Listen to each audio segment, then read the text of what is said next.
Hello, welcome back to UTS RC. It's time to get race prepped.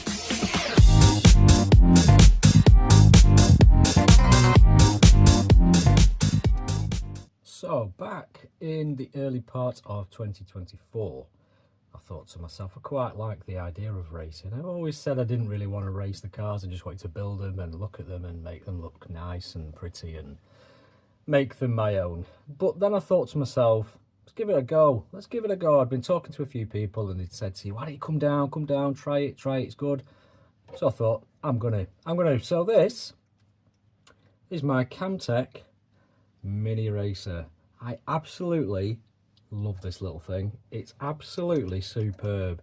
It does take a little bit of getting used to, but for the money, it is the most fun I have had. So let's whip the shell off and let's see what we're dealing with. So there we go. It's a very basic setup, which is good.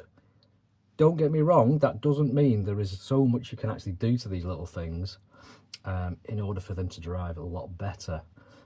So what have we got in there? So we've got a Core 21 motor. I think we're currently on a 17th to pinion. I could be wrong. I'm not too sure which one I've upped that to. Obviously, we've got the ESC. We've got a little power capacitor on the side there. And we've got a 4kg servo.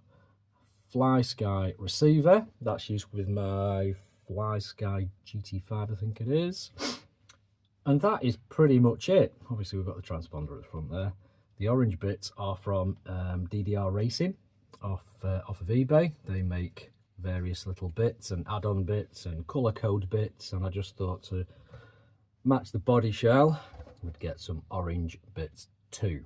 So, the last race meeting I was there, it does actually, in fairness, look quite clean, because I do have one of these silly blowers, 1 minute, off of AliExpress. Now, I think it's a 200-watt blower. That would blow the fag out your mouth if you smoked. It's absolutely incredible. I won't turn it on because it will just distort all the sound. But you get one of them and it will blow all the dirt, debris out of any RC car that you run without fail. So, top tip, AliExpress. I think it's called a Violent Blower, which kind of fits its name. However, that's what I use. So, back to this. So the first thing I need to do to get this ready for the next race night is to strip it all down. Now, it is so easy. Obviously, the wheels just a nut. The fronts are ball raced, so we'll take those out. We'll clean up the ball bearings and we'll put some ball bearing oil in there as well, just to make those run a lot smoother. We'll give everything a clean up. We'll put a little bit of oil on the kingpins and everything and make sure they're okay. So we'll do that obviously both sides. The rear is slightly different as it's a fixed wheel. So everything on the back is all joined together. So we'll take both the wheels off. The spur gear will come off with it. We can get everything cleaned up on the back and put it all back together. So let's get on with that. So there we have the front end stripped down, or as much as I need to strip it down to get it all cleaned. The first thing we'll probably do is we'll just give this a wipe over. I've actually got some brake cleaner from Amazon. Just spray that on a cloth, just give that a wipe round, make sure there's no sort of carpet bits in there or anything. Just give that a wipe down. Also, just put a little bit of oil on there. I'll probably use just a tiny little bit of bearing oil just under there, if the camera will focus, because that in effect is the suspension on these little things. Like I say, everything is so compact, but they're so good to work on. I really like them. Obviously, these are the bearings. The bearings are out. Again, we'll put some brake cleaner on those. Just get some tissue, wipe them around, make sure all the dirt's out of there, and put some bearing oil back in. Now, the wheels that these little racers do, and it's the same for the KAMTECs and the Mardaves and the Bat Caves and everything else that's out there. These are from Contact RC. Now these are a foam tyre, and they come in various different foam, what's the word I am looking for?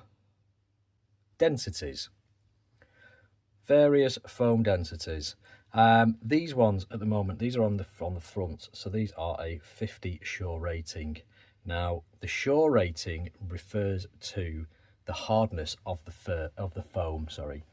So the higher the rating of the foam, so these are 50, they are a lot less grippy. Now the ones that we use on the rear, now I've been using sort of into the 40 range. Now, I've been told to try to drop down as low as the 30s and then maybe build up to 32, maybe 32s, going up to maybe 40s for the maximum grip on the rear. So let's get all these cleaned up. Right, so I've not put those wheels back on the front yet, as I just want to do something to the wheels just to make them stand out, and I suspect you may have seen what that was at the earlier part of this video. However, the rear, as you can see, is now off. Now this is the setup of the rear. Obviously you've got the tyre, you've got bearings either side, you've got the spur gear and another tyre, and that is it. That is the rear axle.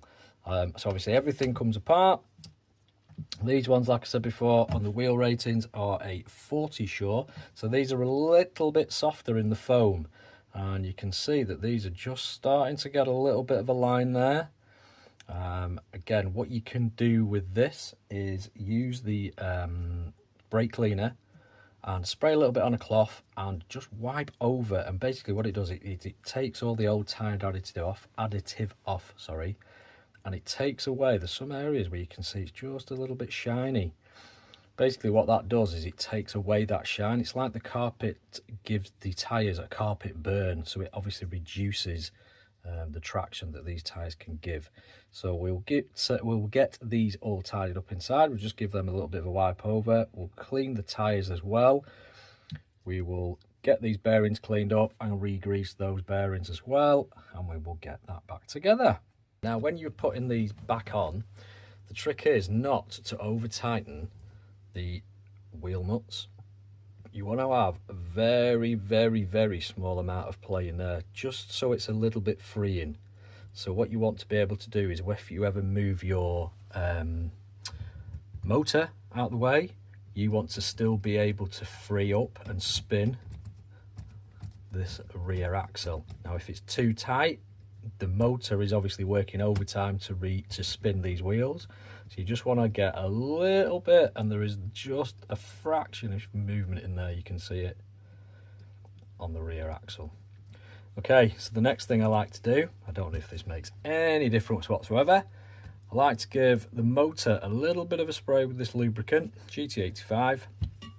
Just pop a little bit in the motor opening there, just so it sort of lubricates it basically and makes it run a little freer. But to be fair, it's actually sounding pretty good, but we'll put a little bit in there anyway because we need to get it ready.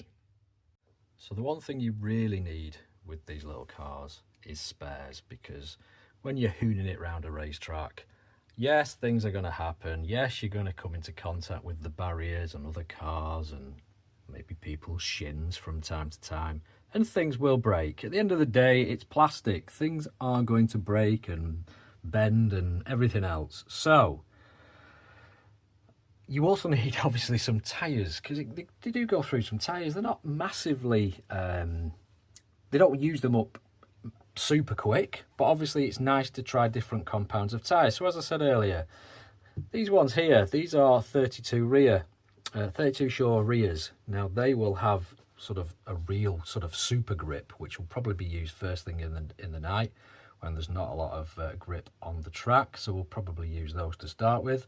And also these ones are 37 Shore, so they're sort of slightly moving up the scale. The more grip that becomes in the carpet, you'll find that if it starts to be too grippy at the rear, you can then up it to 37, 38, 39, whatever you fancy. So in order to prep these tyres, what you need to do is you need to put some tyre additive on them. I shall show you that now. So the tyre additive is SXT3. Now basically what you do with this stuff, it comes in a little sponge. You probably can't see it there because it's quite dirty, but basically it comes in a little sponge. The wheels are obviously on the tyre, and you basically coat the rear of the tyre and leave it on there for about 40-45 minutes before your racing starts. Now I like to do it the day before, and so it has a really good soak in of the compound. So yeah, so that's really what you want to need. And then just before your race is about to start, before you get it on the track, wipe it off, and hopefully some areas will have a little bit of carpet that you can actually put the car down and basically do a burnout. Just keep it on so it burns a little bit more of it off. The fronts are slightly different.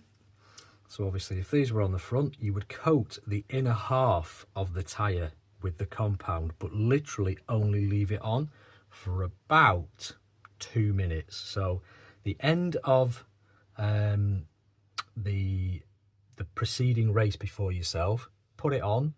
Midway through the race before yours, wipe it off, and then all you've got to worry about then is the rear tyres at the start of your race. So we will be sorting that out a little bit later on. The lubricating that I use for the bearings is this Speedworks. Now it's super easy to use. Obviously it comes in like a little dropper. You basically clear your bearings, put about 3 to 4 drops of these each side, turn the bearing, and then replace the bearing back on the car. So that stuff is superb, as both of these products are. But let's do something with these wheels. So I've decided to take the advice of Mr. RC89, who is also on YouTube. Please go and check out his channel.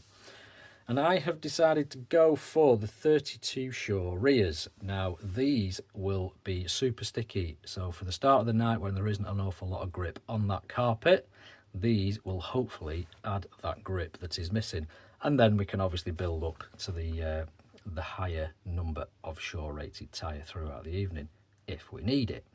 So the last thing you want to do with these tyres is you want to glue the outside edge. Now, why do you glue the outside edge of a tyre? Now, we're talking super glue here, nothing fancy, just a good old super glue.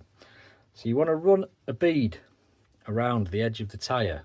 Now, what this does is this will help reduce chunking. What's chunking?